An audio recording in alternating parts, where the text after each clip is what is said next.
नमस्कार. उपस्थित सर्व भक्तांना माझे नम्र अभिवादन आणि आभार. त्याचप्रमाणे मान्यवर उपस्थितांचे आभार.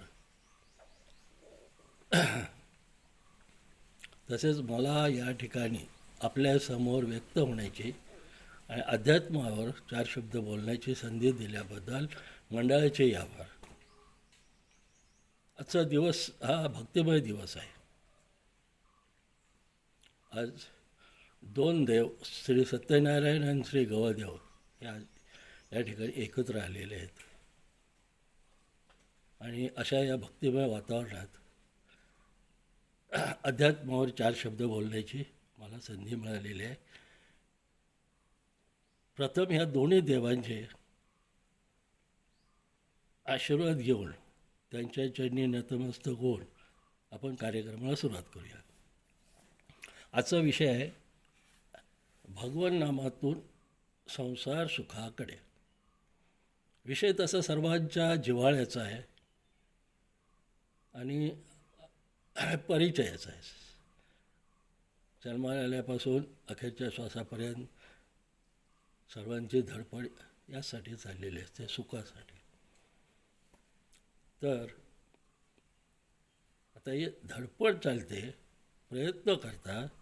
हे प्रयत्न आपण नेहमी करतो, परंतु त्या प्रयत्नाला यश किती येतं आणि कोणत्या साधनातून येतं हे आज या ठिकाणी बघायचं आहे. परमार्थ, भक्तिमार्ग, अध्यात्म हे सगळं एकच आहे. त्याच्यात संसार सुखासाठी काही साधने सांगितलेली आहेत. आता एक साधन तर आपण घेतलेलं आहे, आपल्या विषयातच आहे भगवन नाम.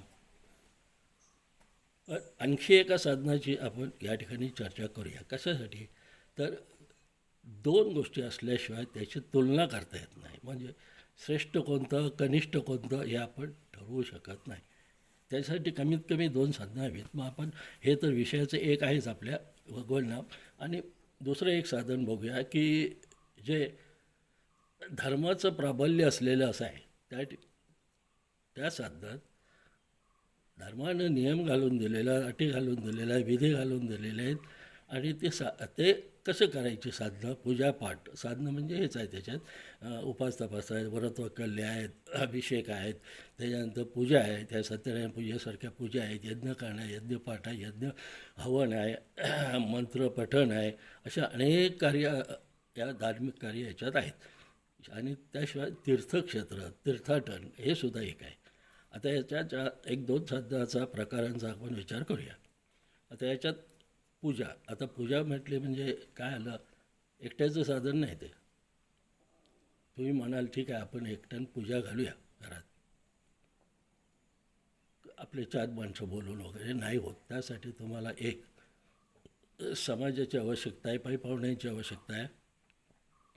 दुसरं, पूजा घालताना खर्चाचा भाग जास्तीच आहे. कारण काय, यादीप्रमाणे आणि धर्मात दिलेल्या विधीप्रमाणे आपल्याला सगळं सामान्य आणायला पाहिजे पहिलं. त्यानंतर डेकोरेशन, सुशोभीकरण वगैरे वगैरे हे सगळं आपला हौसेचा भाग आहे. हे सगळं करावंच लागतं. पण दुसरं, यात सगळ्यात महत्त्वाचा भाग म्हणजे पुरोहित, म्हणजेच ब्राह्मण. आता हा विधी, पूजापाठ विधी जे आहेत, धार्मिक आपल्या धर्माने दिलेले जे विधी आहेत, त्याच्यात त्यांनी नियम हे घालून दिलेले आहेत की हे विधी फक्त ब्राह्मणानेच करायचे, पुरोहितानेच करायचे, तुम्हाला त्यात अधिकार नाही. मग परावलंबित आलं, तुम्ही स्वतःवर अवलंबून नाही.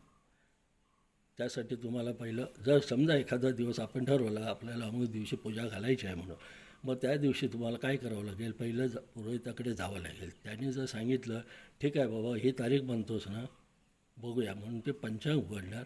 आणि समजा त्यांच्याकडे त्या दिवशी आणखी काही कार्य असतील, 3-4 कार्य असतील, तर तुम्हाला अर्थातच सांगणार नाही, बाबा शक्य नाही, आपण चांगली तिथी बघूया आणि दुसरा दिवस हे चांगला बघूया वगैरे, आणि एखादी राहील त्याची. म्हणजे तारीख तुमच्या हातात नाही, तारीख पुरोहित ठरवणार. दुसरं, त्यानं दिलेल्या यादीप्रमाणे सगळं सामान तुम्हाला आणायला पाहिजे, हे बंधन आहे. दुसरं, प्रत्यक्ष ज्यावेळी पूजेला सुरुवात होते त्यावेळीसुद्धा तिथे तुमचा सहभाग किती आहे पूजेत, तर फक्त मम म्हणणं एवढा. इथे अक्षता व्हायच्या, इथे फूल व्हायचं, एवढंच आपलं काम आहे. मंत्र कोण म्हणणार? पुरोहित.